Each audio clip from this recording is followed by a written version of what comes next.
one of the amazing areas that it's telling us that this exists, but it's still kind of like debated. And the problem is they wait from a machine that can measure exactly what's going on to say that this is what's happening. But, you know, what if the machine doesn't get invented in our lifetime? We're losing the chance to understand these fine wires and kind of natural Wi-Fi's in nature. And there's a turtle called Yoshi that they tracked from the beaches of Australia.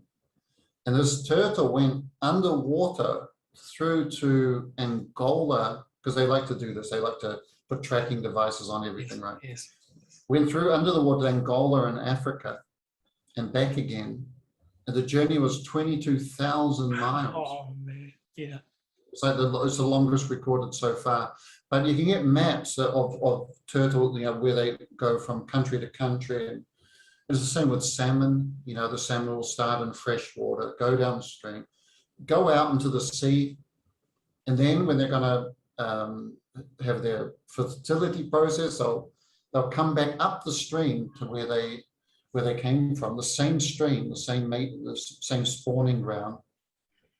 And there's cases of these salmon going up waterfalls that are 100 meters high, upstream against the flow of the waterfall.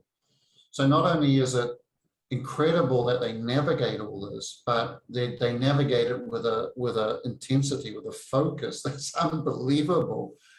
And, you know, in the 70s and 80s, they used to always say, it would drive me crazy, they're using scent. You know, same with animals that find their way. I remember a case of a family that went to one side of America, lost the dog on the holiday, tried to find it, couldn't find it, had to go back to the other side of America. And 4 or 5 months later, the dog turned up. And there's a lot of cases like this. So it takes a little bit of... Yeah. But so there's some sort of wire there. There's some sort of unseen wire. And it's not scent. It's not... They're not smelling underwater, or now they're starting to emit. They'll say things like, well, they're losing the electromagnetic fields of the planet, but that's kind of not enough also to find a specific location. So there's some sort of wire that can be almost like planted, or a frequency of a certain place, and like a homing device, it can find that particular frequency and follow that particular wire. It doesn't matter the distance. And even though this has been proven, like this fascination with twins, you know, they've done tests where they separate twins, put electrodes on the head, and one twin will put his hand into ice or something like this, some sort of little shock or something, and the nervous system of the other twin in the other room will catch it at exactly the same time, because they've got a permanent electrical wire. That's nothing to do with smells or scents. Yeah. They know now that birds have a type of mineral called magnetite that's in the beak and sometimes found in the wings as well. And this picks up on electromagnetic patterns of the earth, and it's like a compass. If you had a compass, it would swing to the poles, the magnetic poles. And they're also admitting now that they believe that birds can see electromagnetic fields, which is interesting. I don't know how they found that out. But it's interesting that certain animals like birds and cats and fish are particularly a little bit more tuned in and sensitive.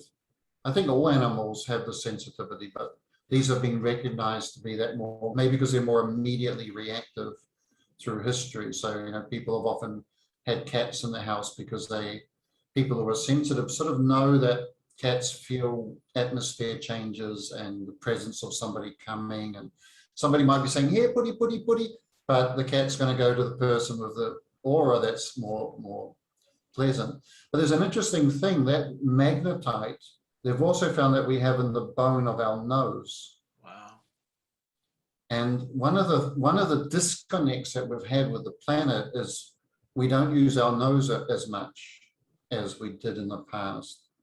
You know, native peoples like the Inuit, you know, we call the Eskimo and the Maori used to kiss with the nose. That's right. In some cases, Perhaps in the some nose places. together. Yeah, absolutely. And when we want to connect more intimately with something, we use our nose. But today our nose is pretty much kind of out of use, you know, out of service. There's a big sign, out of service, unless you throw some serious perfume or cooking in there. And yet that's the kind of part of most animals that's prominent. It's like this is the bit that plugs in and tunes into this electromagnetic field. And it's funny when we talk about good instinct, they say, you know, he's got a good nose for that kind of thing. That's right. I mean, you and I have both got good noses for this kind of thing, just by the fact of it, right? But I thought that was really interesting, that the nose, because there's certain things you just can't brain out. You can't come logic first. It's getting back to intuition and instinct and sensitivity to step into these, into the practice of these types of things. It's one thing to have a good conversation about it, but like you said, your story of going out in the garden with your teenage brothers watching, that's the way to do it. Is next time in nature, try to switch on a finer sensitivity, try to use your instinct, try to actually use the sense of smell and open up the other senses. And suddenly you can be having an amazing experience rather than just plodding through thinking about something else, you know, as we tend to do. Yeah, my granddad had an acute sense of smell because, you know, also as we learn in the Ruby Mountain work, what the different parts of the human system are for and how they work, the nose is very important for the emotional connection. Yeah. And they went to a nightclub one night, and, you know, they had a smorgasbord dinner, and Granddad said, "Oh, I wouldn't touch that chicken, it's off." And everybody else said, "Ah, you silly old, you know, whatever." And they, the next day they had chronic, really bad food poisoning for the whole weekend, and Granddad didn't because, you know, he picked up that something wasn't right. And of course, you know, that's another whole fascinating study, that the unseen worlds and energies, they have a color and they have a sound and they have a smell as well. My daughter has a very acute sense of smell electrically, and she would tell me that if she went into a class at college, she could tell what was going on there by the smell. So when they'd be doing maths, it had a certain smell, and when they'd been doing English, it had a certain smell, and when they'd been doing science, it had a certain smell. So, and the thing about that, it's built into the human system, and for some people, for some reason, it's quite acute naturally, but because it is built into the system, all of these things can be developed and increased in their sensitivity and the ability, because it's, you know, it's just a very mundane example about my granddad, but it's very, very useful in having a greater awareness in what you're dealing with in life and whether something's harmful or beneficial. Yeah, and giving space for a different type of picking up on things in a different way. Like we have this this lizard unique to New Zealand, don't we? The tuatara. Yeah. And it still physically grows a third eye. It's got, you know, optic cells and retina and all the bits, although they say it doesn't look through that eye. But there it is. And most animals do have a pineal gland. Mm-hmm. And what they found is when those tuatara, if that third eye area was covered up with something, like, I mean, it's a horrible experiment to do, but they put nail polish over it just to, you know, to test it, as we humans love to do, poking at things for our understanding. But what a curious result of that was it couldn't find its way home again. It got disorientated. Wow. So that points to the idea that these wires that come out, there is a kind of homing device. Like these days we have a Wi-Fi in our house, don't we? And it's the pineal gland. And so it makes you wonder about all that area. Why did some cultures and still do, they emphasize the area with a dot on the forehead. You know, you've got the uraeus of the Egyptians showing a snake and a vulture coming out to represent silver and gold force out of that region. And even organically, if you look at a human face, it's funny, you've got this kind of hierarchy of function, and then you've got this whole area that's like blank, you know, of the forehead. And it makes you wonder again if we are meant to be plugged in, not just in with the planet, which implies this nose, this extra dimension to the nose, I think the skin generally, but you know, I think one of the chaotic aspects of life today is that not only are we not connected into the planetary web of lines of force, but there was an urge in humans to connect to the universe, which is why the temples and pyramids throughout history have been lined to the stars and you know, the galactic center and these places, because there's this urge to integrate with the universe. But unfortunately, along the way, we've lost this connection into the land and the earth, and we've lost the reality of connecting into the universe, because the word religion is religar in Latin and Portuguese, which means to reconnect.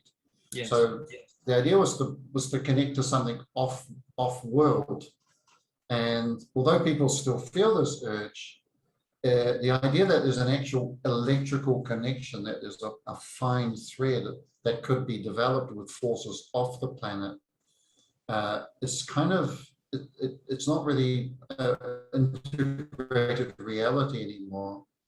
And how do you do that if you're not even connecting to the flowers and trees in your own garden and down the local forest, right? So there's a whole lot to kind of rediscover and reintegrate with for us humans. Yeah, I think that's so important, because you know, normally when you say nature or the natural worlds, immediately we think of the planet and plants and trees and flowers and all the water cycle and all the rest of it. But of course, our planet is part of the solar system. Interesting, they call it a system, like the human system, the solar system. And there couldn't be any nature on Earth if it wasn't integrated with the processes of the solar system. And of course, the solar system is just one of billions of solar systems within the Milky Way. And then the Milky Way is one of billions of galaxies within the entire universe. So, and this was part of the great wisdom of the ancients. They had this understanding that the greater nature of the universe, you know, actually manifested and featured and expressed itself through organic life on Earth. I mean, that's why we have astrology. If you go back enough and dig into the roots of it, this is what it was to do with. It was to do with being integrated not just with the processes of Earth and its nature, but the processes of the solar system, you know, when you're talking about astrology, and then the star level beyond that. And talk about the dog being lost and going hundreds of miles to find its way home. You know, you hear people talking, and I certainly feel it myself, just sometimes a strange kind of feeling that home is somewhere else, you know, that there's an urge to return home, to out there. And this, you know, this isn't just my feeling, it's quite a common thread throughout human history, and is behind things like religions, and as you say, the temples and stone circles and special arrangements put together almost like a giant radio set to boost that ability to connect into that bigger and larger nature of the universe.